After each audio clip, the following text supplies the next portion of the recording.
नमस्कार विद्यार्थी मित्रांनो, संग्राम चिंचोरे या युट्यूब चॅनल मध्ये आपलं स्वागत आहे। विद्यार्थी मित्रांनो, सर्वांना सुरुवातीलाच एक विनंती आहे कळकळीची।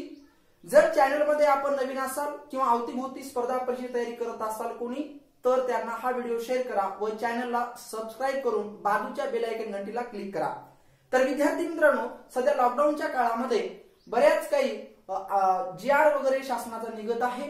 आरोग्य विभागामध्ये 25,000 पदांची भरती आहे। तसंच पोलिसांना विविध योजना आणि पुढच्या भरतीचं काय याही ठिकाणी असेही काही जीआर आलेले आहेत, ते तुम्ही जीआर पाहून घ्या आणि आपण आपला अभ्यास सुरळीतपणे करत चला। तर आज आपण महाराष्ट्राची नदी प्रणाली पाहणार आहोत। विद्यार्थी मित्रांनो, पाटील मागील भागामध्ये आपण महाराष्ट्रातील शिखर पाहिलं, त्याच्या अगोदरील भागामध्ये आपण महाराष्ट्रातील खनिज संपत्ती पाहिलं। जनरल नॉलेज या विषयाचा आपला तिसरा भाग चालू आहे। गणित आणि बुद्धिमत्तेचे रेग्युलर आपले भाग चालू आहेत। विद्यार्थी मित्रांनो, व्हिडिओ मात्र पूर्ण पाहत चला आणि चॅनलला सबस्क्राइब करा व बाजूच्या बेल आयकॉन घंटीला क्लिक करा। तर विद्यार्थी मित्रांनो, सुरू करूया आपण। आता या ठिकाणी बोर्डवर तुम्हाला सर्व काही लिहिलेलं दिसेल। या लिहिलेल्या आणि या सोल्युशन आणि या व्हिडिओ मधून येणाऱ्या स्पर्धा परीक्षेमध्ये कोणत्याही परीक्षेला तुम्हाला 2 मार्क फिक्स म्हणजे फिक्स 100% फिक्स आहे। तर विद्यार्थी मित्रांनो पहा, महाराष्ट्र या राज्याची निर्मिती 1 मे 1960, महाराष्ट्राचे प्राकृतिक विभाग 3, कोकण, सह्याद्री पर्वत, पश्चिम घाट आणि महाराष्ट्र पठार, प्रादेशिक विभाग 5, प्रशासकीय विभाग 6। विद्यार्थी मित्रांनो, महाराष्ट्रातील शिखर पाहिली, खनिज संपत्ती पाहिली, आज आपल्याला नदी प्रणाली पाहिजे। नदी प्रणालीचा सखोल अभ्यास करायचा आहे, पण आजच्या व्हिडिओमध्ये आपल्याला थोडक्यात ट्रिक नुसार माहिती पाहिजे आणि पुढच्या भागामध्ये प्रत्येक नदीची सखोल माहिती आपल्याला पाहिजे। तर विद्यार्थी मित्रांनो, अतिशय सोपी ही नदी प्रणाली आहे। एवढ्याच भागावरून तुम्हाला येणाऱ्या परीक्षेमध्ये 2 मार्क फिक्स होतात। तर चला सुरू करूया महाराष्ट्रातील नदी प्रणाली। विद्यार्थी मित्रांनो, नदी प्रणालीचे मेन विभाजक जलविभाजक म्हणलं तर सह्याद्री ही पर्वतरांग आहे आणि या सह्याद्री पर्वतरांगाच्या जलविभाजकामुळे नदी प्रणालीचे 2 भाग पडतात, पूर्ववाहिनी नदी आणि पश्चिम वाहिनी। महाराष्ट्रामध्ये महाराष्ट्र पठारावर पूर्ववाहिनी आणि पश्चिम वाहिनी नद्या महत्वाच्या आहेत। पूर्ववाहिनी नदी बंगालच्या उपसागराला जाऊन मिळतात, तर पश्चिम वाहिनी नद्या अरबी समुद्राला जाऊन मिळतात। काही दक्षिण वाहिन्या आहेत, काही उत्तर वाहिन्या नद्या आहेत, परंतु दक्षिण वाहिन्या आणि उत्तर वाहिन्या या नद्या काही नद्याला पश्चिम वाहिन्या व काही पूर्ववाहिनी नद्याला विलीन होतात। तर आपण ही माहिती न सांगता डायरेक्टली आपण ट्रिक नुसार जी काही माहिती आहे ती माहिती आपण सुरू करूया। विद्यार्थी मित्रांनो, महाराष्ट्राच्या या ठिकाणी उत्तरेला मध्य प्रदेश राज्य आहे, दक्षिणेला कर्नाटक व गोवा राज्य आहे, पूर्वेला छत्तीसगड राज्य आहे, पश्चिमेला अरबी समुद्र आहे आणि महाराष्ट्राच्या वायव्येला गुजरात राज्य व दादरा नगर हवेली हा केंद्रशासित प्रदेश आहे आणि महाराष्ट्राच्या आग्नेयेला तेलंगणा हे राज्य आहे। अगोदर आंध्र प्रदेश होतं। 2 जून 2014ला आंध्र प्रदेश मधून तेलंगणा या राज्याची निर्मिती झाली। महाराष्ट्रामध्ये सद्यस्थितीत 36 जिल्हे आहेत आणि 36वा जिल्हा 1 ऑगस्ट 2016ला पालघर या जिल्ह्याची निर्मिती झाली। तर विद्यार्थी मित्रांनो, थोडक्यात पहा, या ठिकाणी तुम्हाला दिसत असेल विंध्य पर्वत। विद्यार्थी मित्रांनो, हे विंध्य पर्वत आहे। विंध्य पर्वताच्या नंतर सातपुडा पर्वत, सातपुडा पर्वताच्या नंतर सातमाळा पर्वत, सातमाळा पर्वतानंतर हरिश्चंद्र बालाघाट पर्वत, त्याच्यानंतर शंभू महादेव पर्वत।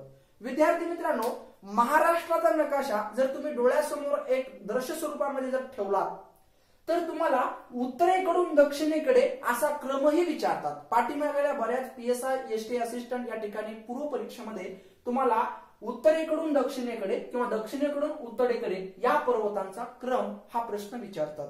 आता याच ठिकाणी प्रश्न कशा स्वरूपामध्ये विचारतात थोडं लक्ष ठेवा।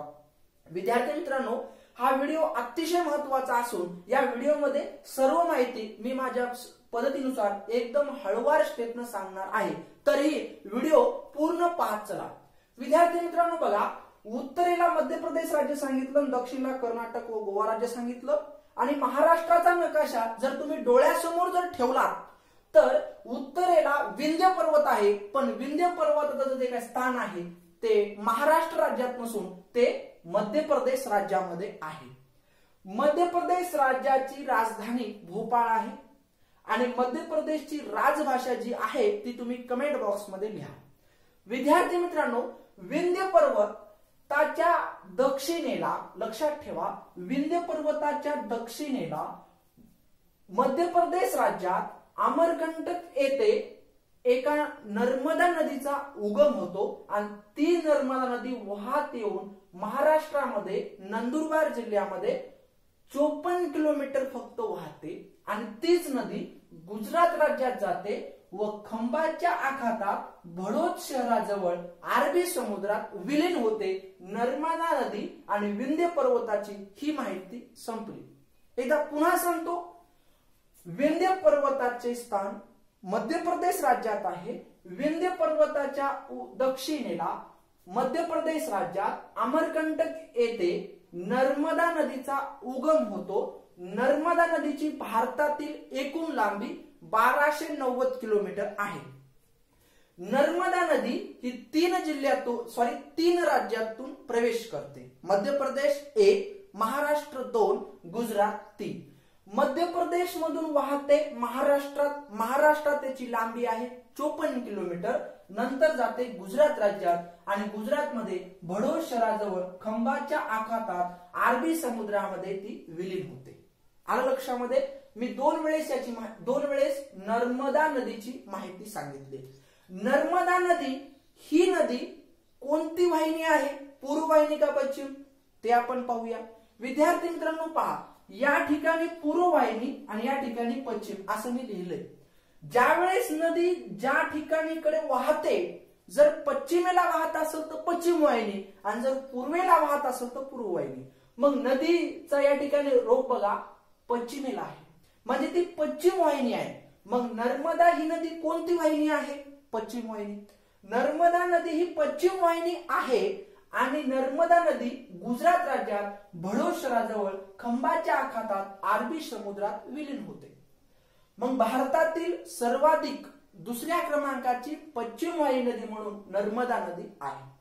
आता याच्याविषयी खूप आहे। नर्मदा नदीची प्रमुख उपनदी तवा नदी आहे। तवा हा एक प्रकल्प आहे, हे आपण सगळं पाहणार आहोत। पण थोडक्यात जर पाहिलं, विंध्य पर्वताच्या दक्षिणेला नर्मदा नदी आहे 1290, भारताची लांबी, महाराष्ट्रातील 54 किलोमीटर, संपला विषय। आता नर्मदा नदीच्या दक्षिणेला आणि मध्य प्रदेश व महाराष्ट्राच्या सीमेवर सातपुडा पर्वत आहे। सातपुडा पर्वताचं स्थान महाराष्ट्र राज्यामध्ये पण आहे आणि काही स्थान मध्य प्रदेश राज्यामध्ये पण आहे। मग सातपुडा पर्वताचं स्थान महाराष्ट्राच्या उत्तरेला असून सातपुडा व विंध्य पर्वताच्या नदी या ठिकाणी तुम्हाला नर्मदा नदी दिसेल। विद्यार्थी मित्रांनो, सातपुडा पर्वत व विंध्य पर्वताच्या मध्ये कोणती नदी वाहते, नर्मदा नदी वाहते। मग सातपुडा पर्वताच्या दक्षिणेला बघा, सातपुडा पर्वताच्या दक्षिणेला तापी नदी वाहते। ही तापी नदी कोणती वाहिनी आहे, पश्चिम वाहिनीच आहे। कोणती वाहिनी आहे, पश्चिम वाहिनी। नर्मदा नदी पण कोणती वाहिनी आहे, पश्चिम वाहिनी, आणि तापी नदी पण कोणती आहे, पश्चिम वाहिनी। मग तापी नदी ही मध्य प्रदेश राज्यात बैतूल जिल्ह्यात मुलताई येथे उगम पावते। उगम म्हणजे तिथून सुरुवात होते आणि तिची लांबी भारतातील आहे 724 व महाराष्ट्रातील आहे 208। विद्यार्थी मित्रांनो, तापी नदी ही मध्य प्रदेश, महाराष्ट्र आणि गुजरात नर्मदेप्रमाणेच 3 राज्यातून वाहते। विद्यार्थी मित्रांनो, तापी नदी 3 राज्यातून वाहते, मध्य प्रदेश, महाराष्ट्र आणि गुजरात। भारतातील एकूण लांबी 724, महाराष्ट्रातील 208 आणि तापी नदी ही पश्चिम वाहिनी आहे का, ती पूर्वेकडून पश्चिमेला वाहते आणि ती नदी गुजरात राज्यात सुरत शहराजवळ अरबी समुद्रात विलीन होते। आलं लक्षामध्ये? तापी नदी 724 भारतातील लांबी, महाराष्ट्रातील 208 किलोमीटर लांबी। ती नदी पश्चिम वाहिनी असून सातपुडा पर्वताच्या दक्षिणेला वाहते आणि गुजरात राज्यात सुरत शहराजवळ अरबी समुद्रामध्ये विलीन होते। आता बघा, आपण तापी नदी पाहिली। विंध्य पर्वताच्या दक्षिणेला नर्मदा नदी, नर्मदा नदीच्या दक्षिण दिशेला सातपुडा पर्वत, सातपुडा पर्वताच्या दक्षिण दिशेला तापी नदी। आता तापी नदीच्या दक्षिण दिशेला सातमाळा अजिंठा पर्वत आहे. सातमाळा अजिंठा पर्वत आहे. सातमाळा अजिंठा नाशिक जिल्ह्यामध्ये सातमाळा म्हणतात. तर मराठवाड्याची राजधानी आणि महाराष्ट्राची पर्यटन राजधानी औरंगाबाद या ठिकाणी अजिंठा पर्वत असं म्हणतात. मग सातमाळा आणि अजिंठा हा जो काही पर्वत आहे, या पर्वताच्या दक्षिणेला महाराष्ट्राची वृद्धगंगा किंवा संतांची भूमी असणारी गोदावरी नदी, या नदीचा उगम नाशिक जिल्ह्यातील त्र्यंबकेश्वर येथे होतो. नाशिक जिल्ह्यातील त्र्यंबकेश्वर होते गोदावरी नदीचा उगम होतो. महाराष्ट्रातील सर्वाधिक लांबीची नदी असून सर्वाधिक क्षेत्र, सर्वाधिक खोर या नदीनं व्यापलेलं आहे. म्हणून गोदावरी नदीला संतांची भूमी असं म्हटलं जातं. तर विद्यार्थी मित्रांनो, भारतातील एकूण लांबी गोदावरीची 1450 किलोमीटर आहे आणि महाराष्ट्रातील 668 किलोमीटर आहे. गोदावरी नदी महाराष्ट्र, तेलंगणा आणि आंध्र प्रदेश या 3 राज्यातून प्रवेश करते. बघा, आता गोदावरी नदी नाशिकहून उगम पावते आणि ती पूर्वेला वाहते, म्हणून गोदावरी नदीला पूर्ववाहिनी नदी असे म्हणतात. मग गोदावरी नदी नाशिक जिल्ह्यातून वाहत मराठवाड्यात प्रवेश करते. मराठवाड्यामध्ये 8ही जिल्ह्यामध्ये नदी वाहते आणि आंध्र प्रदेश राज्यात राजमहेंद्री शहराजवळ बंगालचा उपसागर, अरबी समुद्र नाही हा पश्चिमेला आहे आणि बंगालच्या उपसागरामध्ये गोदावरी नदी विलीन होते. कोणत्या राज्यात? आंध्र प्रदेश. कुठं? राजमहेंद्री शहराजवळ बंगालच्या उपसागरात विलीन होते. आता बघा, मी नर्मदा नदी सांगितली, तापी नदी सांगितली, गोदावरी नदी सांगितली. आता गोदावरी नदीच्या उपनद्या वगैरे सगळी सखोल माहिती आपण पुढच्या भागामध्ये पाहणार आहोत. फक्त ट्रिक नुसार थोडक्यात माहिती मी सांगत आहे. आता गोदावरी नदीच्या दक्षिणेला हरिश्चंद्र बालाघाट डोंगररांग हा पर्वत आहे आणि हरिश्चंद्र बालाघाट पर्वताच्या दक्षिणेला भीमा नदी आहे. विद्यार्थी मित्रांनो, भीमा ही काय नदी आहे, ती पुणे जिल्ह्यामध्ये भीमाशंकर येथे उगम पावते आणि भीमाशंकर येथे उगम पावून भीमाशंकर हे थंड हवेचं ठिकाण आहे. भारतातील भीमा नदीची लांबी आहे 861 किलोमीटर आणि महाराष्ट्रातील भीमा नदीची लांबी आहे 451 किलोमीटर. आता लक्षात ठेवा, नर्मदा नदीची महाराष्ट्रातील लांबी आहे 54, तापी नदीची आहे 208, गोदावरीची आहे 668 आणि भीमा नदीची लांबी आहे 451. मग लक्षात ठेवा, महाराष्ट्रातील सर्वाधिक लांबीची नदी गोदावरी आणि दुसऱ्या क्रमांकाची नदी भीमा आहे. आलं लक्षात? आता भीमा या नदीला पंढरपूर शहराजवळ चंद्रासारखा आकार असल्यामुळं त्या ठिकाणी तिला चंद्रभागा असं नाव दिलेलं आहे. विद्यार्थी मित्रांनो, मुळा, मुठा, नीरा, गोडा, सीना, मान, कुकडी अशा भीमा नदीच्या उपनद्या आहेत. आता मी ट्रिक नुसार नर्मदा, तापी, गोदावरी, भीमा आणि कृष्णा यांच्या ज्या काही नद्या आहेत ते पुढच्या भागामध्ये किंवा पुढच्या व्हिडिओमध्ये आपण पाहणार आहोत. विद्यार्थी मित्रांनो, भीमा नदीची लांबी भारतातील 861 आहे आणि महाराष्ट्रातील 451 आहे. ती पूर्ववाहिनी आहे. का? ती पूर्वेला वाहते आणि ती पूर्ववाहिनी असल्यामुळं ती नदी बंगालच्या उपसागरामध्ये विलीन होते. पण तत्पूर्वी भीमा ही जी काही नदी आहे ती कृष्णा नदीची उपनदी आहे. कारण भीमा नदी पूर्वेला वाहत जाऊन कर्नाटक राज्यामध्ये रायचूर जिल्ह्यात कुरगुडी येथे कृष्णेमध्ये ती विलीन होते. पुन्हा सांगतो, भीमा नदी भीमाशंकर येथे उगम पावून महाराष्ट्र राज्यात वाहत जाऊन पुढे कर्नाटक राज्यात रायचूर जिल्ह्यात कुरगुडी येथे कृष्णेमध्ये ती विलीन होते. थोडक्यात आपण भीमा नदीची माहिती पाहिली.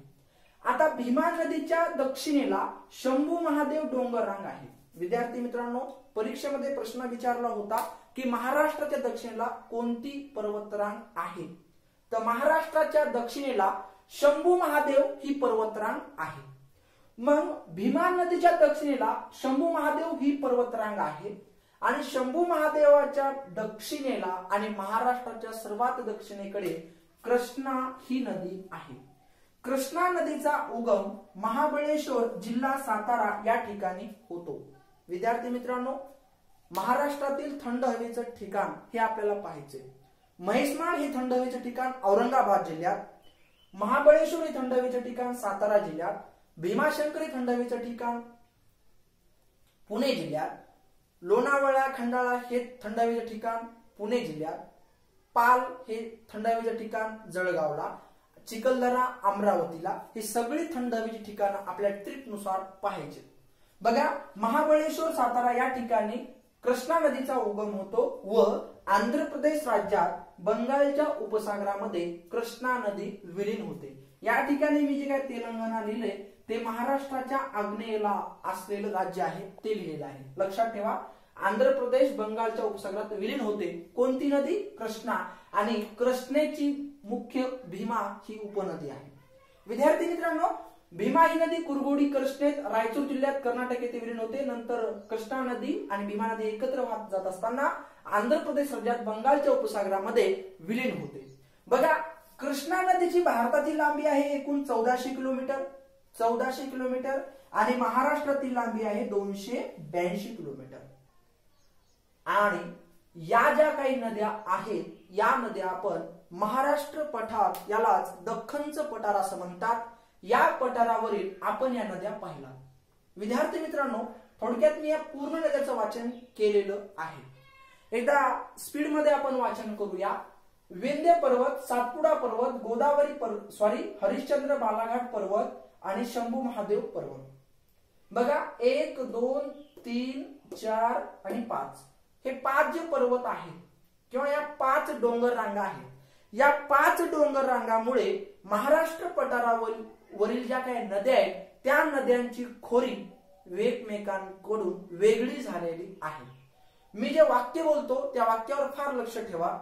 या 5 पर्वतामुळे किंवा या 5 डोंगर रांगामुळे महाराष्ट्र पठारावरील नद्या, पश्चिम वाहिनी असो या पूर्व वाहिनी, या नद्या एकमेकापासून वेगळ्या झालेल्या आहेत। मग आता लक्षात ठेवा, ट्रिक काय आहे ही आपण ट्रिक आता पाहणार आहोत। तुम्हाला पाठीमागे प्रश्न विचारला होता, कोणत्या 2 पर्वतरांगे दरम्यान नर्मदा नदी वाहते? कोणत्या 2 पर्वतरांगे दरम्यान गोदावरी नदी वाहते? कोणत्या 2 पर्वतरांगे दरम्यान भीमा नदी वाहते? कोणत्या 2 पर्वतरांगे दरम्यान कृष्णा नदी वाहते? कोणत्या 2 पर्वतरांगे दरम्यान तापी नदी वाहते? असेही प्रश्न पडतात किंवा असेही प्रश्न विचारतात, नर्मदा व तापी या 2 नद्या कोणत्या डोंगर रांगामुळे वेगवेगळ्या झालेल्या आहेत। आता जी काही ट्रिक आहे ते आपण पाहूया। विद्यार्थी मित्रांनो, थोडं लक्षात ठेवा, विंध्य पर्वत आणि सातपुडा पर्वत यामुळे नर्मदा नदी, या दोन्हीच्या मध्ये नर्मदा नदी वाहते।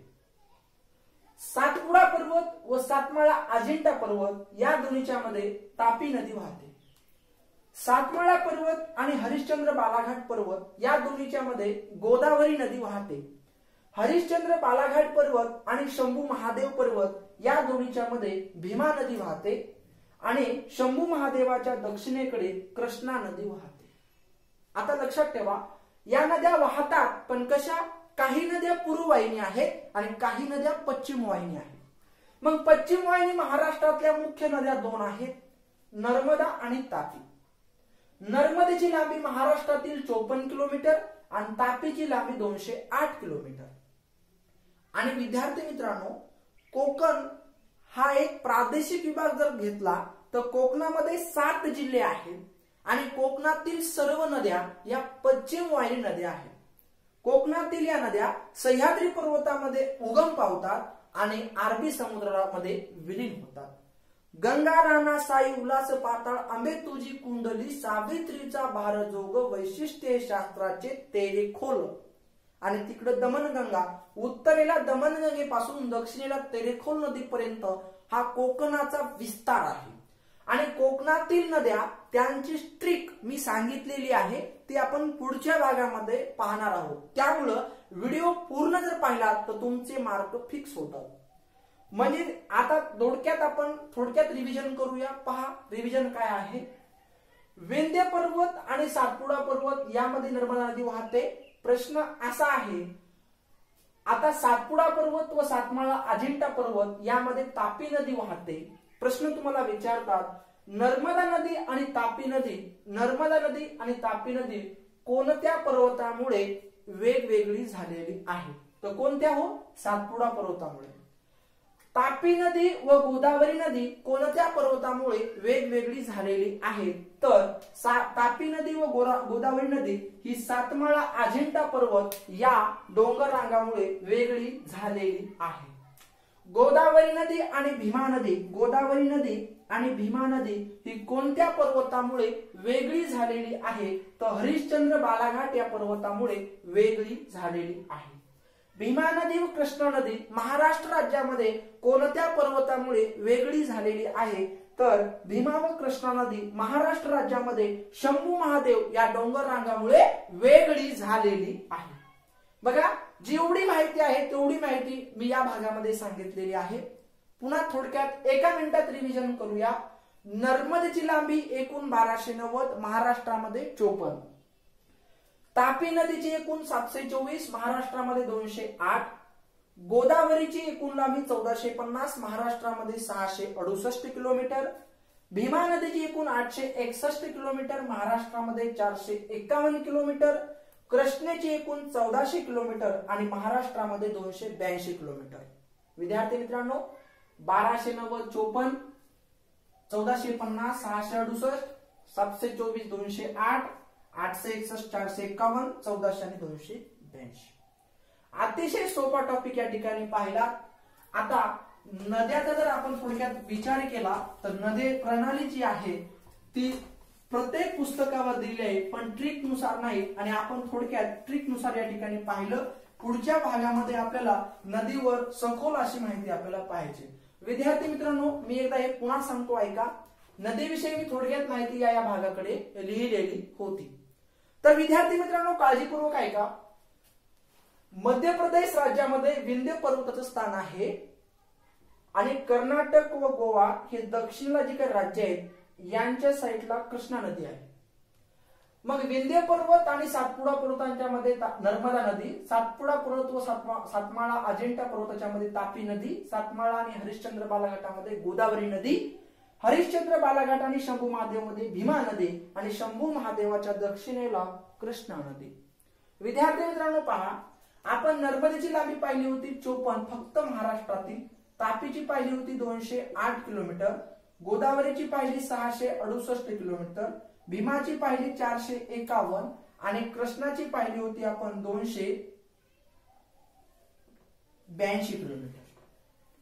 तर विद्यार्थी मित्रांनो, थोडं काळजीपूर्वक ऐका.